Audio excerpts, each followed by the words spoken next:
Japan's Shinkansen network was the world's first high-speed rail, yet after almost 60 years of service, it's still the golden standard for safe, frequent, and punctual high-speed rail. With lines serving almost all major cities in the country, top speeds as high as 200 miles per hour, and trains running as little as 3 minutes apart, it's easy to see why. Today, we'll be putting the worldwide in WorldwideRailfan, visiting the world's greatest train, the Japanese Shinkansen.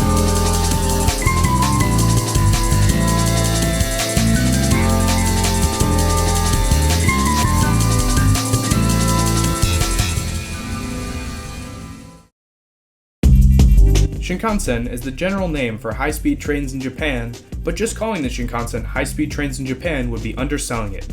Its 8 lines span more than 1,500 miles across 3 of Japan's 4 major islands, with trains as fast as 200 miles per hour operating as little as 3 minutes apart. Since 1964, the Shinkansen has served more than 10 billion passengers, all without a single death in operation. When it was new, it inspired countries to build their own high-speed rail, yet almost 60 years later, it's still used as a benchmark for high-speed rail technology. While nowadays, the Japanese Shinkansen is widely accepted as the backbone of Japan's economy, it took almost a century to get to where it is now. The English name for Japan's high-speed rail, bullet train, actually harkens back to the 1930s when Japan's national railway executives, inspired by experimental German trains, began to discuss the prospect of multiple unit technology. Instead of traditional locomotives pulling trailer cars, multiple unit trains would consist of many self-propelled cars, making trains faster and more efficient. Dangan Reisha, or bullet train, became the informal name for this proposed high-speed train, which went into planning in the early 1940s. Of course, something else was going on in the 1940s too, meaning that these plans were temporarily shelved to focus on the war effort. After World War II, Japan began to rebuild. Now under the close watch of the United States, Japan was strongly encouraged to follow after them, investing in highways and airports. The general sentiment was that these modes of transportation would replace trains, and that probably would have happened if it wasn't for Shinji Sogo, the president of JNR, or Japanese National Railways. His unwavering support for the Dangan Reisha project led to the reluctant approval of the government in 1958. The plan was simple: build a Shinkansen between Tokyo and Osaka, Japan's 2 biggest cities. What does Shinkansen mean, you ask? New trunk line.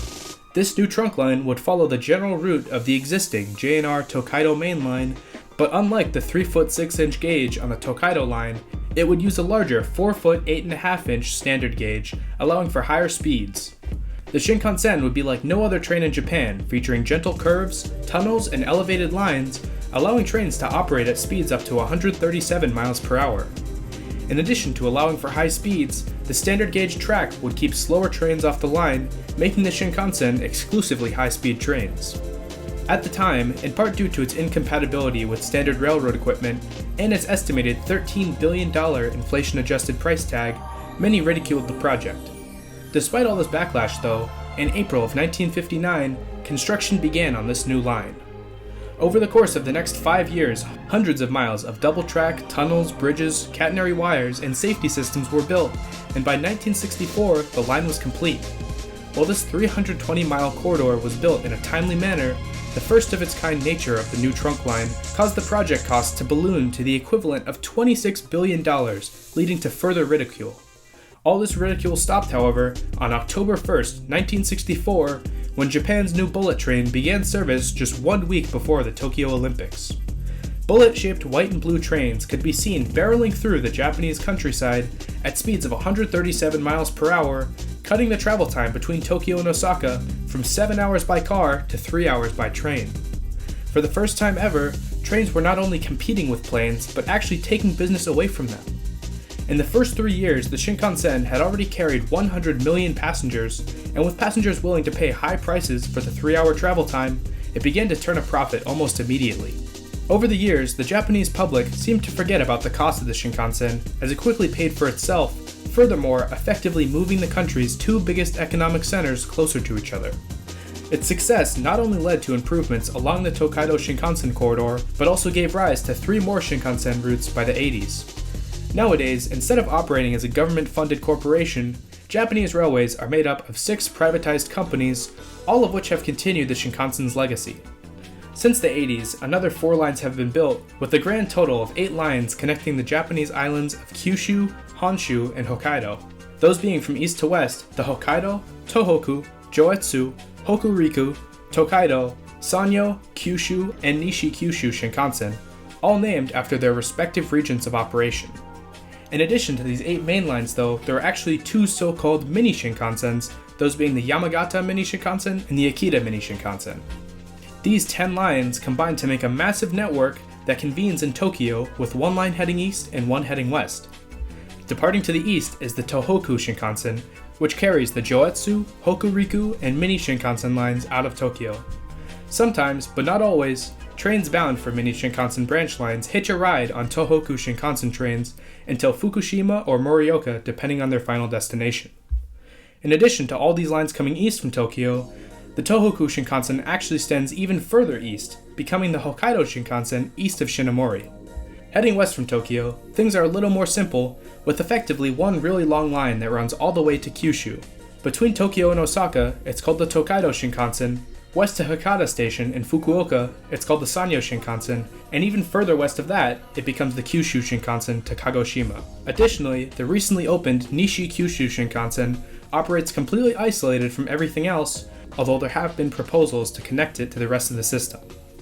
Each route presents its own unique needs for equipment, so the Shinkansen system features a wide array of trains. Allow me to nerd out for a minute and run through each route's respective trains. Starting in the east, the Hokkaido Shinkansen currently uses H5 trains, which are nearly identical to the Tohoku Shinkansen's E5 trains. Most notably, the E5s and H5s feature super long noses, which are more aerodynamic and thus quieter when entering tunnels at speeds of 200 miles per hour, the highest on the Shinkansen network. These 2 train types are also designed to be more resistant to snow, featuring enlarged snowplows, more durable materials, and increased insulation. Aside from these 2 nearly identical train types, the Tohoku Shinkansen sometimes uses E2 train sets, although they're slowly being phased out and thus are pretty elusive. Heading west, the Akita Shinkansen uses E6 trains, another common sight on the Tohoku Shinkansen. As I said earlier, these smaller red trains attach to Tohoku Shinkansen E5s and H5s between Tokyo and Morioka, and thus they are built to the same speed and weather standards as the aforementioned cars. The only main difference is their shorter length and slightly different looks. Anyway, onto the Yamagata Mini Shinkansen's oddball equipment, the E3 trains. While they technically aren't the oldest trains used on the Shinkansen, they sure do look like them. Surprisingly though, these dated trains are capable of speeds as high as 170 miles per hour while running on the Tohoku Shinkansen between Tokyo and Fukushima. They are due to be replaced soon though, which I'll get to in a little bit. Running on the Tohoku Shinkansen out of Tokyo, but turning to the west in Saitama, is the Joetsu and Hokuriku Shinkansen, which both use similar rolling stock, the E7 and W7 trains. These 2 similar train types, like those of the Hokkaido and Tohoku's trains, are designed especially for snowy weather, as these 2 routes traverse some of Japan's snowiest regions. Down in the Tokaido Shinkansen, trains are a little bit different, with massive 16-car trains, all of which have been standardized to streamline operations. 2 different variants of the N700 platform are used, those being the N700A and N700S. These are both evolutions of the original N700 design, which itself is partially based on the 700 series design from the mid-90s. Being that the Tokaido Shinkansen is the busiest high-speed rail line in the world, billions of yen have been spent to perfect the trains on this route, hence why they've changed so little over the years. If you want to see what the Tokaido Shinkansen's equipment lineup used to look like though, look no further than the Sanyo Shinkansen, which gets all of the Tokaido Shinkansen's hand-me-down rolling stock. While some trains run directly from the Tokaido Shinkansen to the Sanyo Shinkansen using modern equipment, local trains on the Sanyo Shinkansen use a medley of former Tokaido Shinkansen trains, such as the 500 series, which fun fact is what one of Apple's high-speed train emojis is based off, and the 700 series, which I talked about a minute ago. A small fleet of shortened bluish-white N700 trains is also used for through services from Osaka to the Kyushu Shinkansen, which I'll talk about in a minute.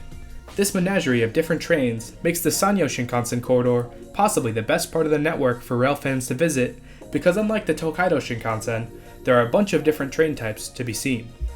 Extending even further west from the Sanyo Shinkansen is the Kyushu Shinkansen, which uses 800 series trains and N700 trains.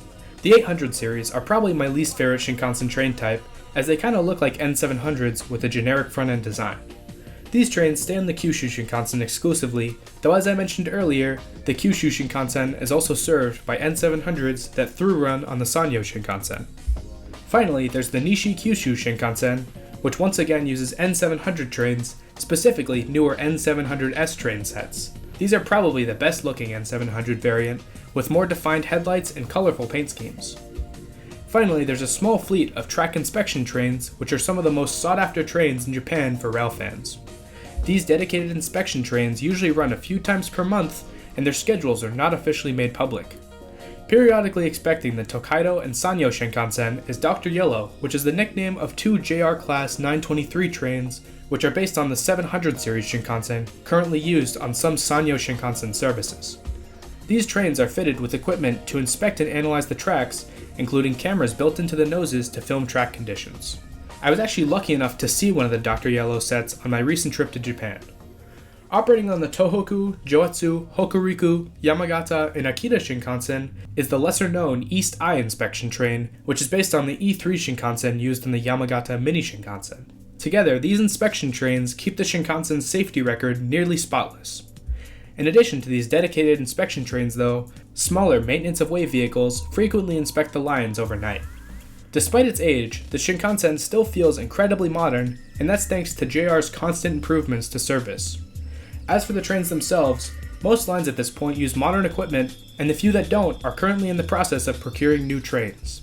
The Yamagata Mini Shinkansen will soon be doing away with its 25-year-old E3 trains, as earlier this year, the first E8 Shinkansen was delivered and is set to enter service in 2024.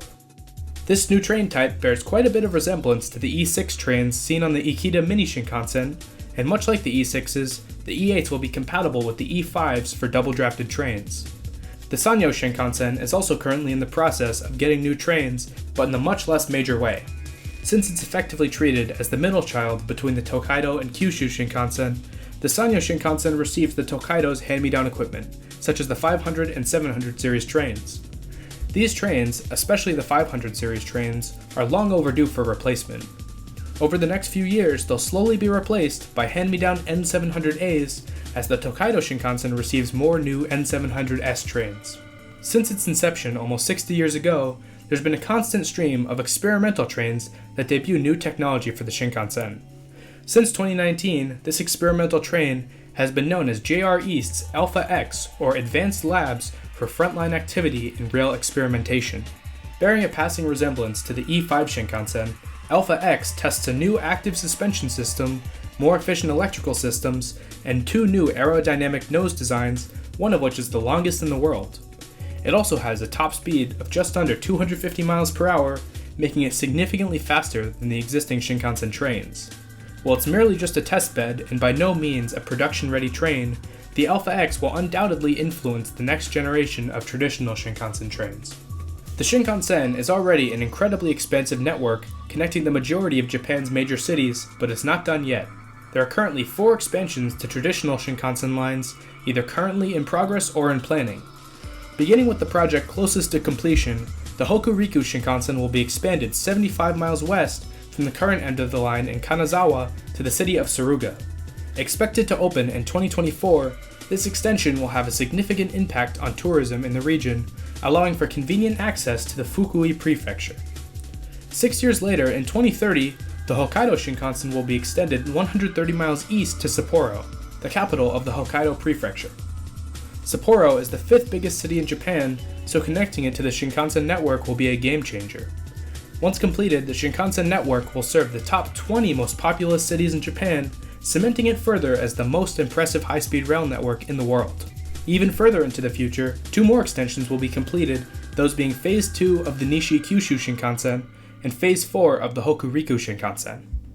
While neither project has begun construction yet, when they eventually are completed, likely sometime around 2045, the Nishi-Kyushu Shinkansen will run to Fukuoka, ending the era of isolated service on the line, and the Hokuriku Shinkansen will run all the way to Osaka, creating a massive loop between Tokyo and Osaka.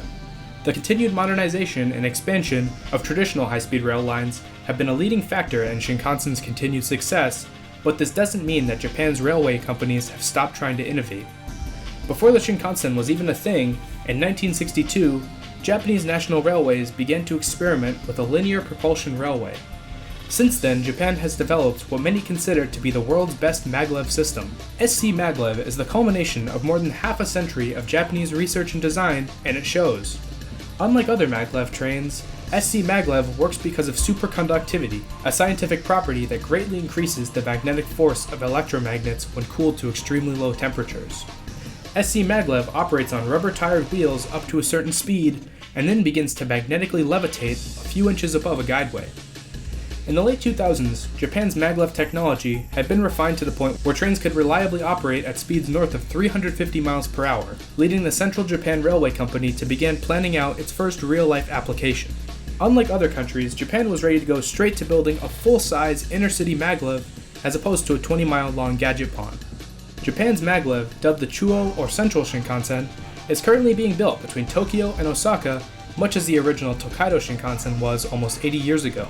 Unlike the original Shinkansen though, the Chuo will operate on an inland route mostly through tunnels under the Japanese Alps. With an estimated cost of 9 trillion yen, or just under $70 billion, the Chuo Shinkansen is the most expensive mega project in Japan's history, but with travel times of 67 minutes at speeds well over 300 miles per hour, JR Central is confident that a maglev will not only be financially viable, but will pay for itself entirely without federal funding. The Chuo Shinkansen will bring Tokyo, Nagoya, and Osaka, three of Japan's biggest cities within commuting distance, effectively turning them into one megacity. Construction began in late 2014 with Phase 1 of the project between Tokyo's Shinagawa Station and Nagoya. Construction has been moving along for quite some time now, and at this point in time, aside from pushback from local government in the Shizuoka prefecture, the Tokyo to Nagoya line is on track to be completed in 2027, of course with the exception of the 6 miles through Shizuoka. 10 years later, after Phase 1 of the Chuo Shinkansen is scheduled to open, the full line will be open to Shin Osaka. Being that the Chuo Shinkansen is obscenely expensive, it's received quite a bit of criticism, some of which is actually pretty valid. SCMaglev is limited by quite a few factors, ultimately meaning it'll never match the Tokaido Shinkansen's capacity.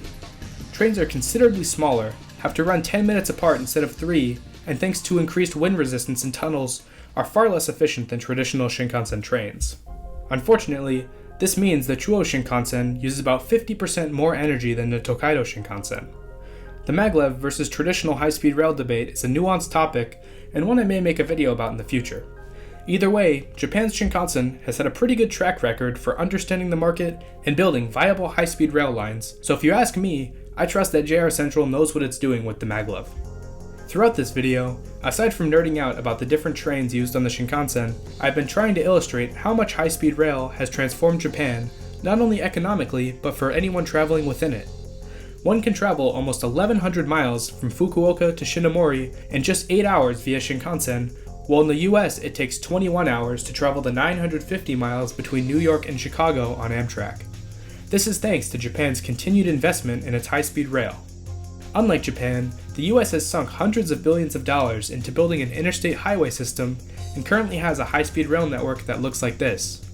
Anti-rail proponents claim that high-speed rail is expensive to build and the US is not densely populated enough to support it, but there are quite a few cities across the country where high-speed rail could not only see consistent ridership but even turn a profit.